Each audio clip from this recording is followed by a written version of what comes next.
are the other areas? We serve from Homestead to Tallahassee. When people feel comfortable, they're more likely to show up for work. Organizations to get more knowledge about the business that we're going into. Just when people walk into a dirty house, especially if it's for sale, even if it's not, you go, Correct. oops.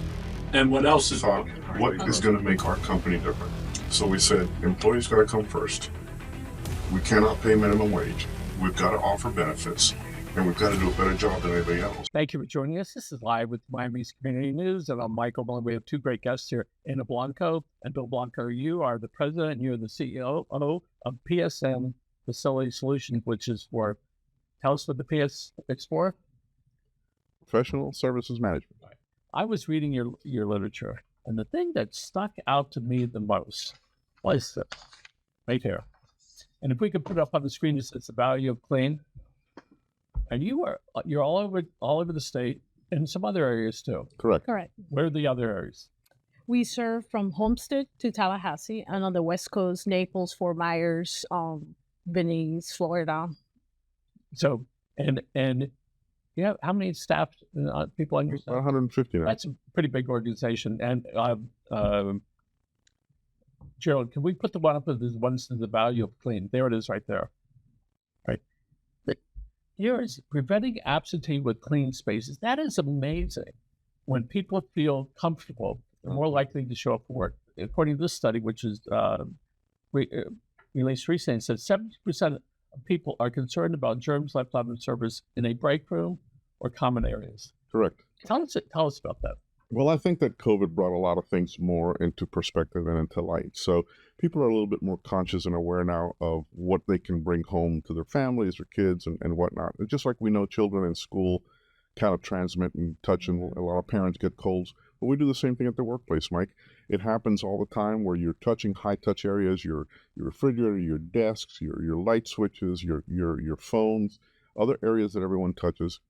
And it's amazing that we do it without realizing, and we touch our faces about 512 times a day as well. So after we touch these surfaces, that's how we're doing a lot of the contamination, and that's why we catch colds and flus and whatnot. So, and when we learned in pandemic, people are really concerned about it. We actually left up a couple signs on pandemics actually started five years ago. 5 years ago. This month, Yeah. it's like, seems like a lifetime, but it seems like yesterday. Right. Correct. And one of the things that we do, we frequently have the building clean during the day, because I want people to see that. Right. And they see that and they feel that, and it is a constant thing. And let's talk about preventing absenteeism, right? Tell us how, when the services are clean, that people are more likely to feel healthy enough to go back to work. You've got absenteeism and you've got preteeism. So one is when the employee goes to work not feeling well because they're afraid to lose their job, or the productivity goes down, or they're just an image thing, and you're working while you're sick. Absenteeism is when you're absolutely at home and you're not coming to work. Both of those cause productivity issues, and both of those cause concerns with your coworkers. No one wants to catch a cold off of somewhere or touch someone. So those are some of the things that a regularly cleaned atmosphere is going to likely prevent more than not. Plus all the people that are coming in to visit. Your visitors are coming in, other employees are coming in. So all that creates an atmosphere of, unknowing if the area is clean, unknowing if you're going to catch something or not. So maintaining a clearing space has shown that increases productivity because the employees are not thinking about it. They're thinking about their work and they're thinking about what they need to do. They're not thinking about, am I going to catch a cold or something unclean? So, and when, go ahead. A clean space brings confidence to the employees and the visitors. So first of all, how did you, we know how we got involved, but what was your initial involvement with the organization? What do you do on a daily basis? Daily basis, I'm basically in charge of the administrative payroll on the administrative side of the company. I'm a little bit involved in the operations. I manage a large number of employees on the cleaning side, and the daily basis with the area managers. So when you talk to customers and new prospects, do you remind them about clean spaces? It's just not, is the floor swept? It's this bigger picture where the employer is saying, I want people to feel comfortable and feel happy and feel confident. How do you build that into This, that's the most difficult part, Mike, and that's mostly what I do. I get more involved nowadays in the development and explaining these things. I'm trying to retire, so I'm kind of moving in that direction. Did you hear that? Yes. Oh, Okay. All right. Wait. So explaining to the clients is the most difficult part, because obviously it's an economic. No one wakes up in the morning saying, I'm going to think about getting a cleaning company, or I'm going to think about improving the cleaning. So to try to explain to the clients that's the major hurdle that we find, and that's the major understanding and education. So these graphics and this information from all these studies in universities from abroad, universities in the U.S., they kind of lead us into why things are. The same thing on the facility side. You can, for every $1 you're spending in repairing and maintaining a facility, you're saving $4 down the road. But it's hard to spend that $1 when you don't see the $4 coming in someplace or another. So it's a revolving door of what we do and what we're not going to do. The fact of the matter is that for property values, for aesthetics, for customers, for clients, for employees, and for the value of that property moving forward, whether it's going to be for leasing, whether it's going to be for selling the property, a well-maintained property is going to pay you dividends at the end of the day. So, and we know if you're going to go to sell your house, your agent says, listen, you got to fix it up. Of course. Right. You need if it needs some short-term paint, maybe some landscaping, needs to be really clean, because when people walk into a dirty house, especially if it's for sale, even if it's not, you go, Absolutely. whoops. And what else is wrong? Correct. Exactly. Something's missing. Right. Correct. So the business is about 20 years old, 21 years 21. old. Correct. Tell us the genesis of that. We started back in 2004, and it was created based on, honestly, necessity. I came from Venezuela, and I want to experience, the open opportunities, new things to do. And we decided to open PSM back then, and said what the community needs. Let's see what we can help. And obviously, cleaning company was it was a need then, and it continues to be a need now as well. And Bill, so you do a whole lot more than keeping the bathrooms clean and the front door clean. So tell us about the organization, how you went from being from the beginning, a simplistic, we're going to clean your building, to providing lots of services. Necessity is a mother of invention, right? Mm-hmm. So when we looked at starting the cleaning company, we figured, what is it that I think is the need, and why is it going to be different? So we thought, what is going to make our company different? So we said, employees got to come first. We cannot pay minimum wage. We've got to offer benefits, and we've got to do a better job than anybody else. We got to be responsible. We got to be flexible. We have to be nimble. So we've kept those things going. So all of that has led to us from starting just simply as a janitorial company. And then a client would tell us, oh my goodness, I ran out of toilet tissue. I says, we can fix that for you. So we started a supply distribution company. So tell us about that moment. The aha moment is when someone, and I think we're seeing it more and more every day, is when someone realizes that what you have in hand can solve more problems than just what you're looking at here. You got to take a bird's eye view instead of a close-up look at things. So we had a couple aha moments. We had the aha moments with the consumables and the toilet paper. Oh my God, I ran out of soap and paper towels and toilet tissue. We have a solution for that. We became a distribution company, a discount distribution company. We represent Rubbermaid, Clorox, Colgate, Palmolive, all the major brands, and some generic brands. Then we ran into, my light ran out. My ceiling tile's dirty. My toilet's leaking. I says, well, we have a fix for that too. And we started doing facility services, and that grew exponentially because, again, insured, affordable, credentialed, reliable services. People are uniform. People are responsible. It led us into, the multitude of services that we do now. So years ago, you would go to a grocery store to get groceries, and then you'd have to go somewhere else to get another product. Right. And all of a sudden, I think it was Walmart said, no, we're gonna do everything. You get a lawnmower here. Sure. You can get toilet paper. You can get food.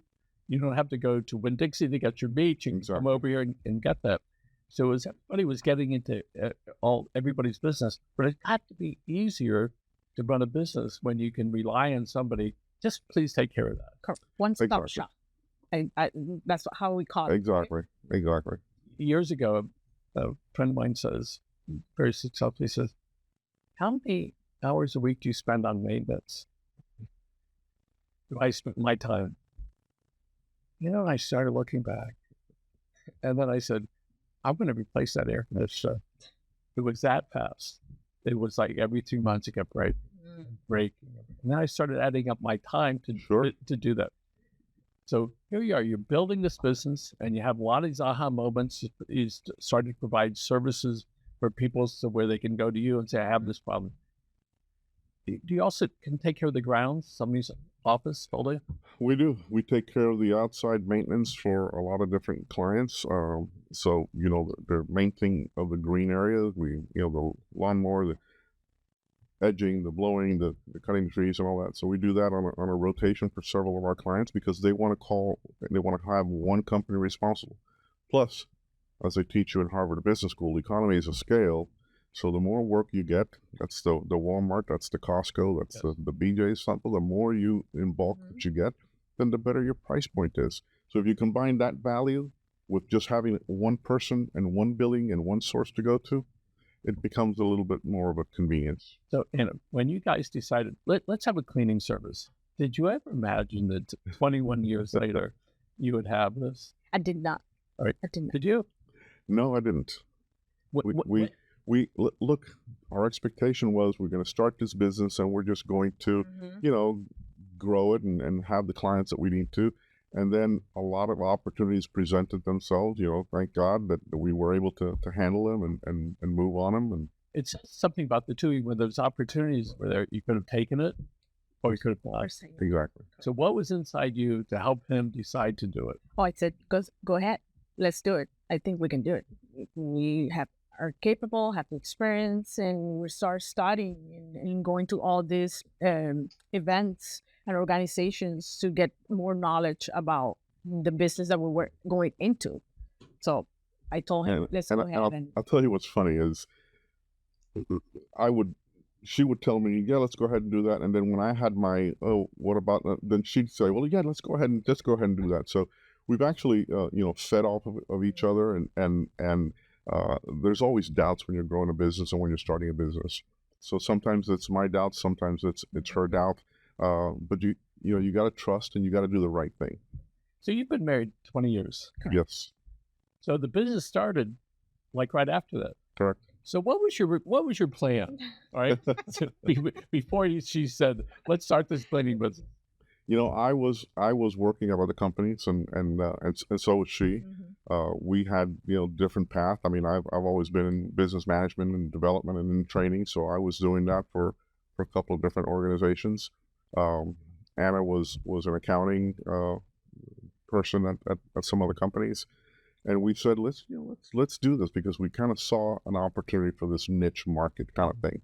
Until now, we've been a very boutique kind of hidden secret company. 150 employees. I don't think it's boutique, but it's okay. So there's something inside you that helps you get along with people. Correct. Tell us about that. I like people, although I'm a little bit shy, as you guys can see. But yeah, I like the contact, the touch, human touch, and I think that at that time and now that I'm good at it. So I said, look, let's go out, let's see what people need, what their needs are, and let's build the company on that. And that's what we did. Like that's what he was saying is. We went through the supplies. People were asking about supplies and the maintenance. And I said, look, that's good. That goes hand to hand with what we're doing. The tutorials, supplies, maintenance services. So you mentioned right up there, employees, taking care of employees. Right. Where did you learn that? I think experience teaches you that. You've got to take care of people that take care of you. So we never lost sight that our employees would keep our clients happy, and they're the ones that are actually out there in the front lines delivering the service. Correct. So what do employees want? They want respect. They want stability. They want to know if you promise them that you're going to pay them on Monday, that on Monday they get their money. Mm-hmm. They want to make sure that they're supported. They have their supplies, that they can call the office and speak to a human that's going to relate to them and answer their questions. So we said, let's just do that.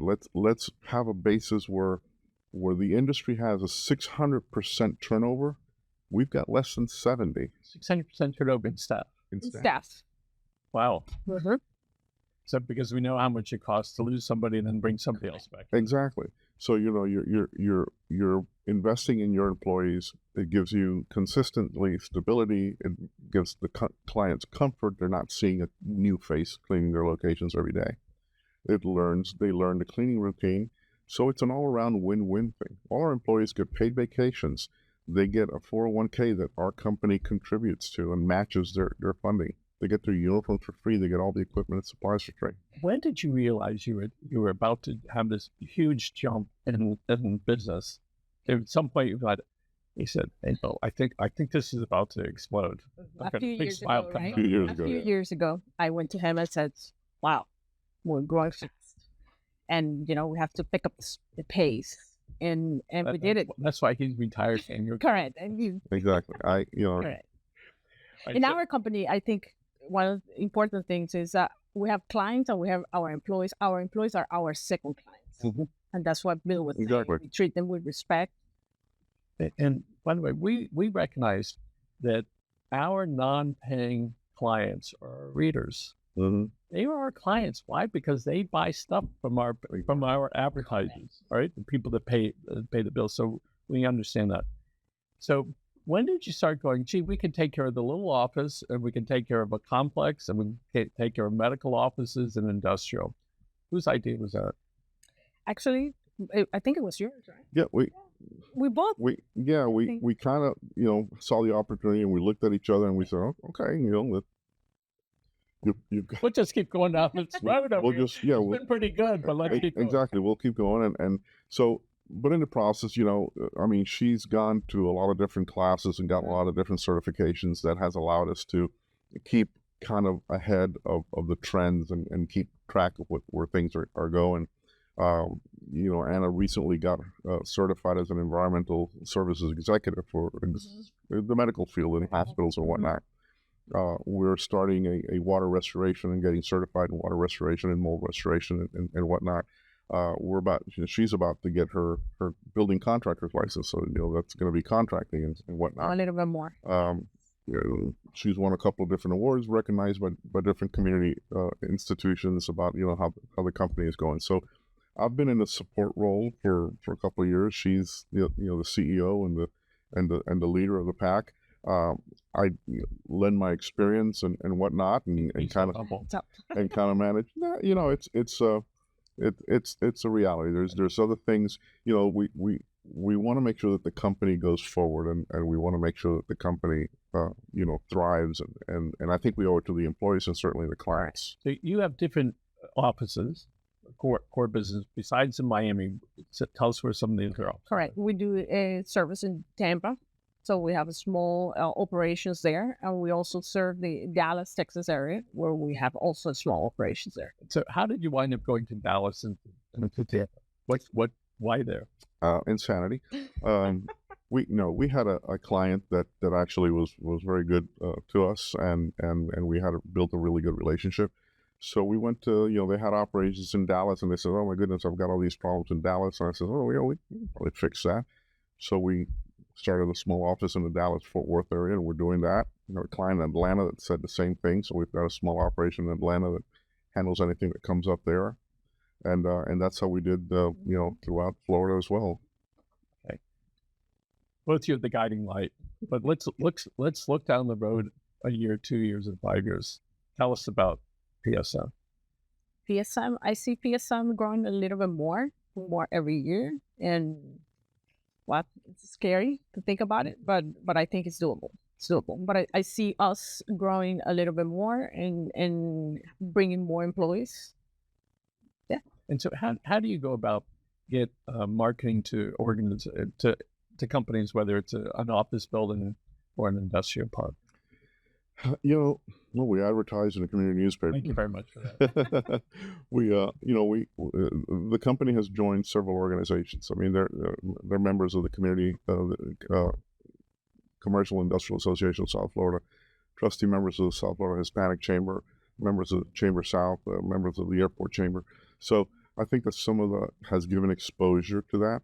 And we now, after 20 years and even before, but more so now, we've got the foundation where we can build upon growth. We've got the staff that has been steady and stable with us for years that have allowed us to absorb more businesses and to have a platform that we can expand our business. And I think that that's what Anna was speaking to, is that we've got in place what's needed to support that. Just recently, and I shared this with someone the other day, as a result of the advertising community newspapers, we've gotten some calls from other clients and residential clients that say, I don't want to hire a handyman off of Craigslist. I want a company to come in here with somebody in a uniform that's insured into my home to fix my ceiling fan or fix my leaky faucet or toilet or whatnot. So those kind of things is just a natural and organic expansion of what we're doing, along with a lot of other clients. Mm-hmm. And we know that as business people and as homeowners, when you want somebody to come do the work, you want to know that at least they have the background to do it, and you feel confident that they're going to do it, and that you have some recourse if there's a problem. Mm-hmm. Correct. And when you deal with the big guys, it's a whole lot easier for them to replace it than the small place that says, "No, I can't do anything for you." So day to day, you're running the business, all right? Correct. Tell us what that's like for you when compared to 21 years ago when you were sitting at your kitchen table and said, "Hey, let's try this business." What's this? Tell us what that's like. Do you ever look back and you go, "Oh my goodness, look what's going on"? Yes. Every day is a challenge, but I like it. I like new things. I like to experience new things, make content with new people. But yeah, every day I get up thinking in what we can do better today than yesterday to move forward the business, and that's what we do. So, Ken, as far as with you, 5 years from now, where is this organization? I think that confidently 5 years from now, we're probably going to be continuing the trajectory that we have now. We're probably going to be double in size, being able to serve a more diverse market in a lot of different geographical areas. I think one of the things that we're doing is we're looking towards that end and finding the people that are going to be there to support that, to be the pillars of a company moving forward. Mm-hmm. The service model that we have has attracted attention from some other companies that have come to us and said, "Hey, you guys want to stay in the business? You want to go out?" And conversely, it's attracted a lot of attention for smaller companies that have come to us and says, "I really don't want to handle the stress of the payroll and the insurance and the administration and accounting and whatnot. You guys want to, absorb our operation." So we're looking at doing some smaller acquisitions of companies that we can help grow the operation just by simply relieving them of a lot of that. So you have both those things going on. How do you grow? And there's one way to absorb other people, and then you have other people saying the same thing. What can we do? Exactly. Find those guys down there in Miami and Tampa and out in Texas. So it must be pretty thrilling to have both those things happening about the same time. Okay. So what's likely where your brand is really improving and people are paying attention to you? It's personal satisfaction, and I think that more so it goes directly to the employees that are actually making that happen.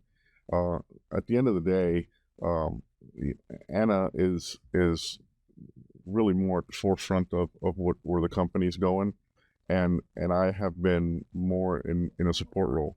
But at the end of the day, it's the employees that are out there, the area managers and the operations manager and the administrative and the office managers and development people that are actually making this work for us. So it really makes our job look easier because we have employees that actually support and believe in the organization. We've got about 5 minutes left. And Gerald, could you put up their website?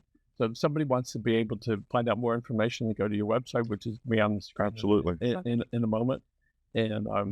And people can go there, they find a phone number, they find the different services that you provide. Absolutely. They can certainly jump on our website. They can call our number. It's an 800 number, but it's actually a local number here. And, a human will answer the phone and a human will actually attend to their needs and I'm sure we'll be able to help them out. Oh, going back again, so they can hire you, you're going to come in and they're going to look and you can clean their office and you can do so much more. You can take care of the supplies they need so they don't have to worry about when and where they're going to get that. All right. and you can take care of their grounds, right? Absolutely. Correct. And then also to change the light bulbs. I know that's obviously a lot more than that. Absolutely. Right? And to be able to have the confidence that they can deal with something. Can do it. So, you do, yes, we'll put ticker in the, okay. So we're going to have the website up in a little bit. Okay. Right. I was just reading some notes. That's that's the amazing part of this. Technology is great. Yes, it's Absolutely. great. Okay. So you do government work. Tell us about, how do you get government work? Very difficult, but we did for several years. We did the Florida Department of Health here in Miami, and it's a bidding process with them. So a lot of times you kind of roll in and out of that. Just recently we attended some outreach places for Jackson Hospital, Miami-Dade, and the city of Miami and whatnot. So we look at opportunities that come through those solicitations as well. We are SBE, a Small Business Enterprise certified, disadvantaged business enterprise, And woman-owned. and women-owned business certified. You got all the certificates, a lot of We check got- marks. We got them all. A lot of check Check. boxes. So I'm sure there have been people that have helped you along your way, right? And if you would like to mention them now and thank them, it would be wonderful. The supportive family first, friends, definitely. We family and friends have been there for us. And do you have anybody else that The big guy up top. yes? Okay. I'm gonna. Yes, Big guy up can't top. forget. So it's really been wonderful. We've got a couple minutes left, and again, people can go to the website, which is psmsmartbiz.com, Correct. Right. and all the information's on there. And a real person's going to answer in today's real survivor. That Absolutely. I hate to say it, in today's survivor. Absolutely. That's it. I know you're very active in local chamber conference Yes. events. Thank you very much for attending. You're very welcome. Thank you for having us. And we are having an event here in a couple days. All right. I hope that you show up here so we can brag on you. Certainly. And it's a real pleasure. Thank you. Mike. And Thank you, I am Mike. so delighted to see a family organization moving forward. And yeah, he'll be retired in a couple of years. So he can be the boss. I'll be here. Thank Yeah. you, Mike. I'll dedicate myself to the pastoring thing. Okay, there you go. Again, folks, thanks so much for joining us. And Gerald, thank you for Thank you. producing the show. And remember, folks, take care of yourselves and your family. Have a good day. Absolutely. Bye now. Thank you.